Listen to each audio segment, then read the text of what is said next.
Hey YouTube, this is Steve from Average Joe's Fantasy Football. And we've got your Week 16 start and sit video for the quarterback position. If you haven't already, make sure you guys check out our waiver wire video to help you guys out. We are now talking Week 2 of the fantasy playoffs, or for some of you, you're starting this week. So hopefully this video, and like my others, will hopefully help you guys out with a victory and get you closer and closer to the championship.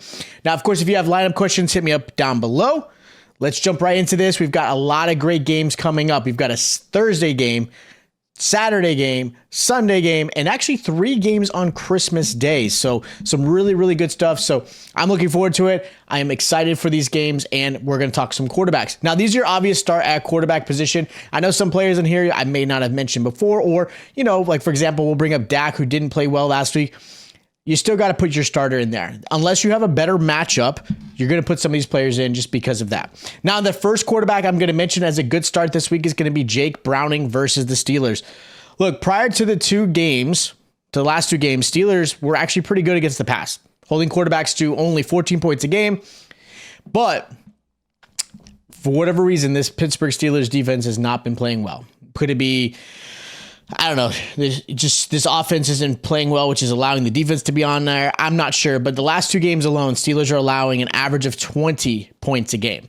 Now going against Browning, who ever since getting the starting job has averaged 21 points a game, 295 yards in the air each game. Like, he's playing super, super well. He had 6 touchdowns in the 4 games. Now, he has thrown 3 interceptions in the last 4 games as well. So that is something you've got to be concerned with, his, being somebody who isn't the natural starter for this team.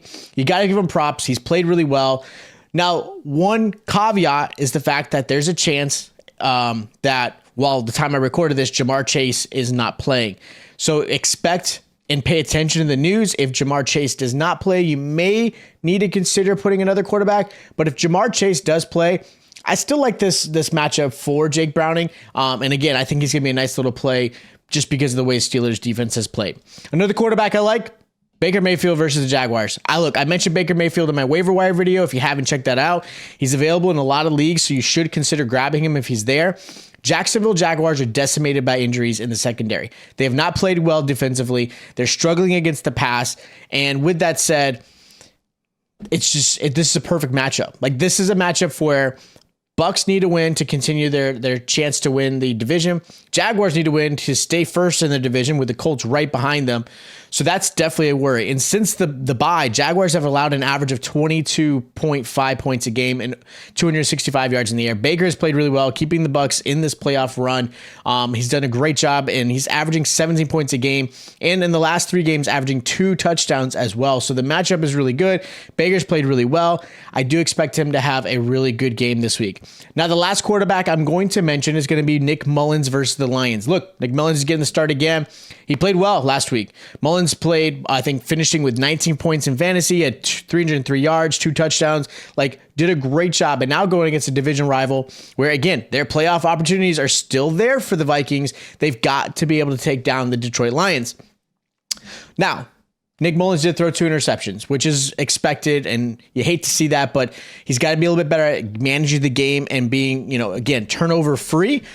But this is a matchup where I think the Lions, who have struggled against the pass, could give up some points to Nick Mullins. Now, I'm not expecting the Vikings to win this game. I think it's going to be a close game. I think it actually really be a close game.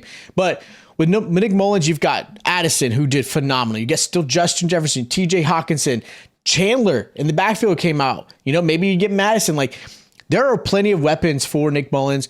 And right now, Lions are allowing 19 points a game, 243 yards, and a touchdown a game. So this is a game where I think Nick Mullins could get you that 18 to 19 point game again to have a nice little week. Now, quarterback I'm going to sit, Sam Howell versus the Jets.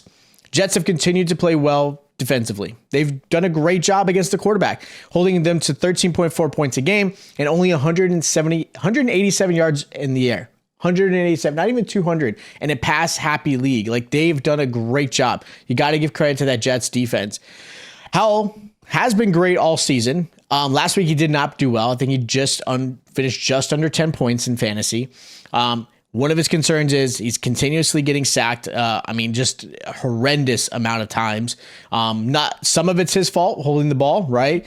But a lot of it's that offensive line. They're not giving him opportunities, which is great for this Jets defense to, again, get after Sam Howell. And because of that, Sam Howell has had an issue where he's, again, allowing turnovers to happen. So with the turnovers, with the sacks, I do have some concerns. I'm going to sit Sam Howell this week. Another quarterback I'm sitting, Matthew Stafford versus the Saints. And it's hard to say because Matthew Stafford has done a really good job. And I get it. You're probably going to end up starting him, and I don't blame you for it because there aren't a lot of great opportunities at the quarterback position. But if you have a better option, I'm going to possibly sit this one because I think he can lay a dud. Look, here's my concern. Saints have been really great against the pass, right? They're holding quarterbacks to 14.6 points a game, 200 yards in the air. They're also creating a turnover per game, which is where Stafford has had some issues. He's throwing interceptions or he's getting a fumble here or there. So that is my biggest concern. He's not very great at keeping the ball from going to the other team. Saints are desperate at trying to obviously continue to win just because the division is still technically available for them. The Saints defense has done well overall. Matthew Stafford does have some great weapons in Puka and, of course, in Cooper Kupp. But I do have some concerns. I do think they're going to utilize Kyren to try to slow this team down as far as, again, just slow the game down, let them play methodical. Kyren Williams done a really good job this season for them. I don't think they can put it all on Matthew Stafford's shoulders, and I do worry that he's going to have a dud this week. Now, the last quarterback I'm going to mention sitting is Tua Tagovailoa. I know I usually put him in my obvious, but I worry about this Cowboys defense that he's going against. Look, Dallas has played really well against the pass. I know they didn't play well last week. Against the pass they did, but as far as defensively, they struggled. But they're holding quarterbacks to 192 yards a game, only allowing 15 points a game. And Tua, even though he's played well, but as of late, Tua's really struggled. He's only averaging 12.7 points a game in the last few games. In the last 4 games, he's thrown 4 touchdowns, 2 interceptions, which isn't phenomenal. I get he didn't have Tyreek Hill last week, but he still has Jalen Waddle. Give him credit. Like, he's a good receiver. But I do worry. And I think maybe as a inner fan of the Dallas Cowboys, and I do take a lot of that out of these type of things. I look at all the analytics. I look at all the stats and the trends and things could happen. I do think Dallas is going to have a nice little revenge game. They're playing down in Miami, which means there's not going to be dealing with cold weather. They are dealing with outside weather. But with that said, both teams are really fast. I do think they're going to get after Tua. I do think they're going to try their best to obviously cover Tyreek. I think Tyreek still has a good game if he does play.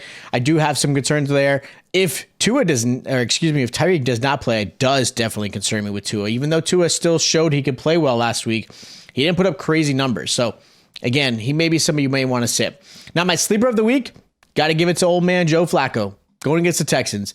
Flacco's done a great job and an admirable one since joining with the Browns. Look, he's trying to do whatever he can to keep this team going into the playoff race. Into the 3 starts he's played, he's averaging 19.4 points a game and 313 yards a game as well. Look, turnovers have been an issue. He threw 3 interceptions last week.